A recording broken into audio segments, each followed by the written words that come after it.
UL Monroe just had one of the best seasons in program history, but unfortunately suffered a heartbreaking loss in the second round of the playoffs. But despite that, they are still being rewarded for their success both on and off the field. In the past 2 years, this team has won 25 games and only lost 4. So I would say it's high time we move out of the Sun Belt, but that will come later on in the video. First, we're going to look at some stats while kind of recapping the year, and then we'll get straight into the offseason. Devontae Proctor solidified himself as QB1 late in the year with his mobility and deep ball accuracy. Having a wide receiver with 98 speed and a QB with 95 throw power can be a very dangerous combo, and I'm hoping Proctor will take a big step this offseason and max out his ratings. He also has some really nice abilities that if he were to just focus on upgrading those, I would not be upset in the slightest. I don't see a change coming for us at QB in the upcoming season, and Proctor's stats can only get better. I just hope that he can adjust to the jump in talent we're about to see on a weekly basis in our new conference. I think he will transition nicely, honestly. He has a lot of the tools needed to get it done, but with his caps being where they are, a new QB added to the roster doesn't sound like a bad idea, especially a 4 to 5 star talent. We are going to be losing both of our top 2 running backs, however. Ben Galloway is graduating at an 85 overall, and I don't know how much that is going to impact him being drafted, but with this success, there is a chance. Before the season began, he was projected to be a second round pick, but with the drop off in production, that doesn't seem likely, which can be bad for us because I recruited a couple of players with pro potential deal breakers, and if we don't have anyone get drafted, it's gonna hurt our recruiting a bit. With that said, regardless if he is drafted or not, this will not be the last time we see Ben Galloway. He's going to join General Booty on the Giants franchise on Madden 25. This defense has improved so much since I first began this dynasty. Jackson Howard coming in and setting the record for sacks, and then we had the freshman DeAndre Pan, who made a huge difference for us. 17 sacks, 40 TFLs, and a pick.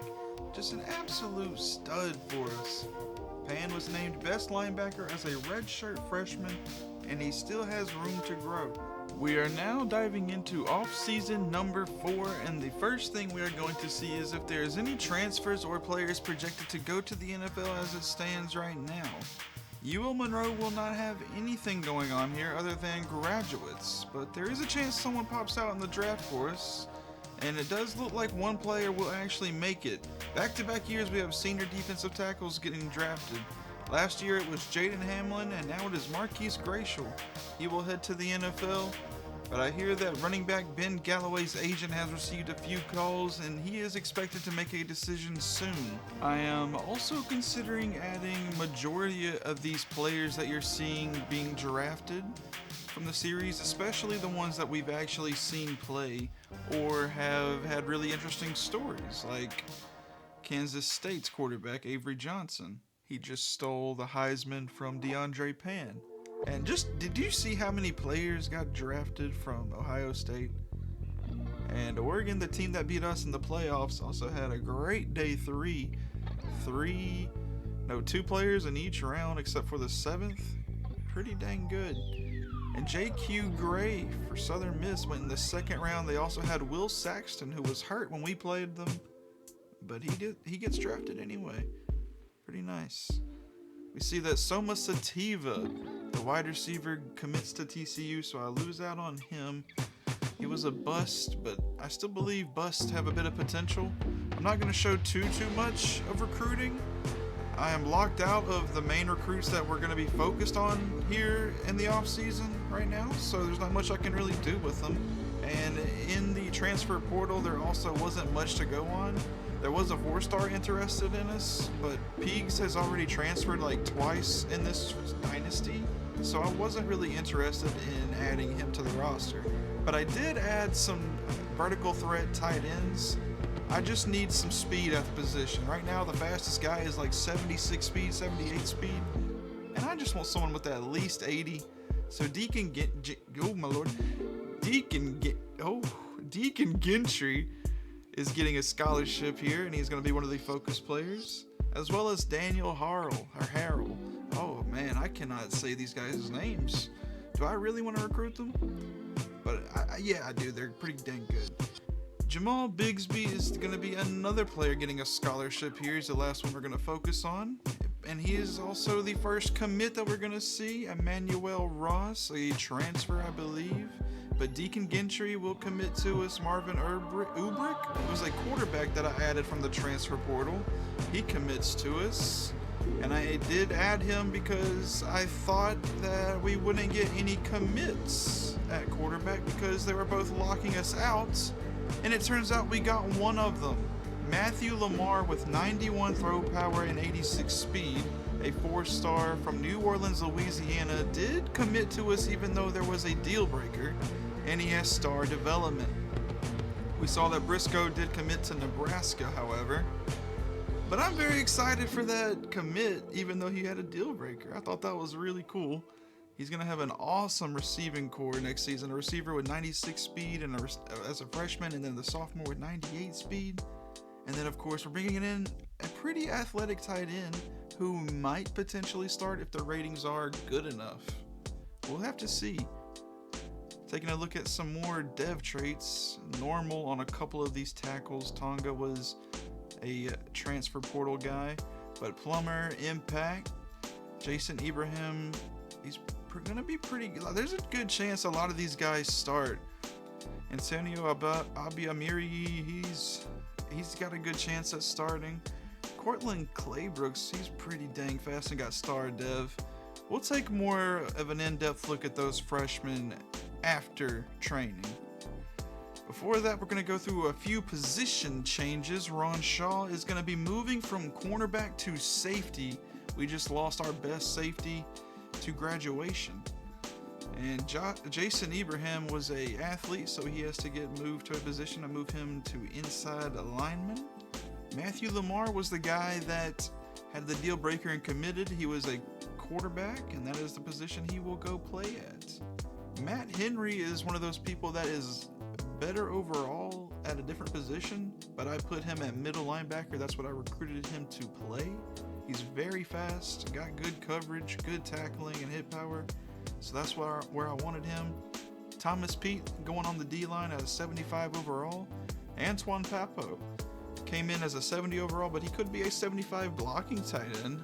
I'm not doing that because how about a 4-star offensive lineman? That's what I recruited him for, and that's what he's going to play. Kurt Sorensen, though, is quite different. He can play a lot of positions. I am going to list him at running back to start this season, however, with that 95 speed. There's not really anyone else faster than him at running back. Shaquille Marshall, he will also be moved at running back. Their stats are very comparable. But if I had to give anyone the edge, it would be Sorensen. And we have moved to training week, and look at the boosts here. DeAndre Pan, the best linebacker and the best defensive lineman, have jumped up past 85 overall. And how about running back 1, Emmanuel Canada? He made a huge jump, going from like 69 overall to 86. Elite dev running back as a true freshman is going to be something to see in the coming years, man. Already at that high overall. Devontae Proctor doesn't look like he developed his abilities much, but he did just about max out his stats or his ratings. His speed did go up. He did max that one out, so he's up to 89 speed now. Love that. And Jackson Howard doesn't have but one cap, or he only has one cap, but he did not fill it up as much as I was hoping he would over the course of these 2 seasons, or this one season. I guess he didn't develop that one season. That's right. Really wish they did, though. BJ Scales took a big jump. He did not last year, like his buddy Emmett Simple, but he's looking good now. And our leading receiver, Jeremy Bouchard, is almost maxed out now, just has a bit to do at route running. And the player I was really hoping would take a big jump like Emmanuel Canada did was Lloyd LaFell, elite dev wide receiver. He didn't go up at all, and his his ratings, his abilities did not go up at all either. Eduardo DeMarco, He's going to come in as a 78 overall now. He only has 62 block shedding though, but I don't know how much that's going to hurt his playing time. Josh Lehman has 12 points, but it says undefined, and I guess he didn't upgrade. So I guess when I advance weeks, he'll upgrade. DeAndre Pan is one of our best players on defense, 87 overall. Quinnen Ford has become the cornerback 1. Emmanuel Okonkwo at number 2, and he's now got a platinum ability house call. Wow. So he never got redshirted either. He's still just a junior, no red shirt. But lad with 98 speed, I gotta think about maybe playing him before moving conferences, which we're about to get into in a moment. But first I want to see what Ron Shaw did. It looks like he transitioned pretty well to safety, up to an 80 overall actually. He's not very good in man coverage, but that zone coverage is pretty dang good. Josh McAfee has now been surpassed by Ron Shaw actually. Somehow the star dev safety got passed by someone with normal dev. I don't know, I just thought he would develop much better for me. 97 speed safety, I was really happy when we got him, but he hasn't really done enough to develop, I guess.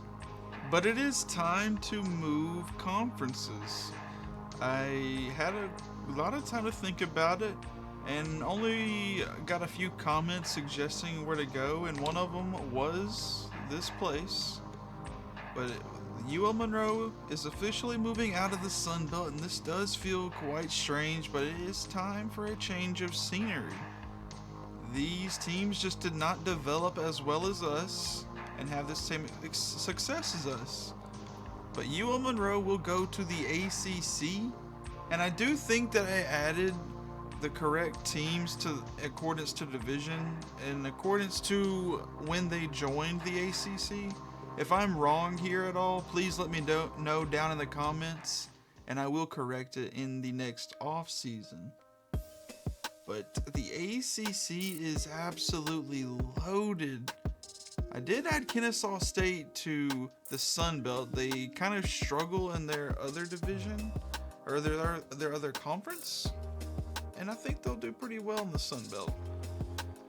But it looks like the ACC has us finishing first right now. We are 5th, and Stanford is 6th, Miami 7th. Virginia Tech all the way down there, they are 20th, but they seem to not favor them much in the ACC. Clemson is number 2, and they didn't have them number 1 in the ACC. That is us. So I'm going to say they project us to win. We have a bunch of conference games, and they're going to be pretty difficult. A lot of those teams are highly rated, but I do want to schedule a couple of easy games in between these bye weeks, just because of how difficult all of those ACC games are going to be. We will face Louisiana in week 2 or week 1.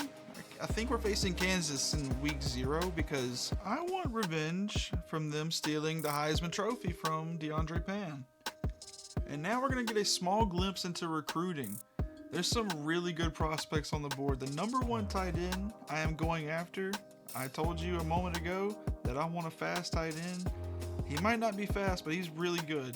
And this running back's really good too. 94 speed, 89 strength, 88 trucking. He's a power back. I really like Rylan Ornstein.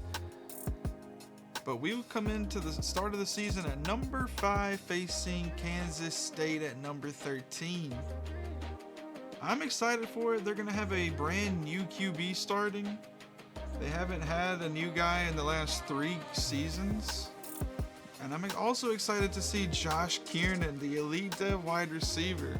His caps don't look like they're going to impact him all that much at all. His speed can go all the way up. He's already at a 96. There's no cap there.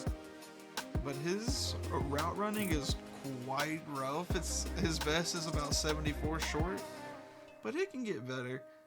Jason Ibram has got some really good caps, or not really good caps, but not bad ones. He can develop very well. The same cannot be said for KJ Plummer, but KJ Plummer can also start now, whereas the last guy, Ibram, cannot, because their run blocking or their pass blocking is a little bit different. The run blocking is quite similar, actually. But we're not going to be able to run the ball to the left side at all this season, or at least at the beginning, because they just can't. The best we got is 60. Papo is the opposite. He's more balanced. He's got 70 run block and 70 pass block. So he's going to start at right tackle for us. We will be able to run that way at least. I don't want to just run through the inside. I've got to be able to run outside sometime as well. Thomas Pete, he's going at defensive end. He's got some pretty good caps. Impact Dev player. Abi Amiri, he's got some alright caps at the bottom. At the top, though, it's a bit rough. He has Impact Dev. But Josh Lehman still having some issues developing. I advanced the week and he did not use those 12 points. So I tried moving his position around a bit, and it seems to have taken the undefined screen away. And I can see what his ratings are again. And now I hope that he will use those 12 points when I advance again. Sucks that it won't be for this opening game. Pretty important game. I guess it's not a conference game, so it's not all that important. Matt Henry, another elite dev player. He's that middle linebacker with 76 zone coverage and 90 speed. He's going to be pretty good for us, I think. I need to fix his jersey before the season starts, because I really don't like that jersey style that much.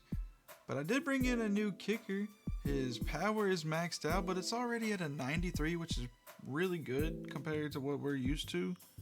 And I also brought in a new punter. And he's not going to get redshirted like the kicker, because he's just way better than our walk-on punter. And Matthew Lamar, I saved him for last. He was the commit that I did not expect. He's got a lot of caps though here at quarterback, so maybe he's a better running back, but he only has like 86 speed, so I don't know. But that's gonna just about wrap up this video. I hope it wasn't too much of a bore for you guys. There wasn't much action going on, but we did have a few surprises, like Matthew Lamar. He did come even though he was locking us out.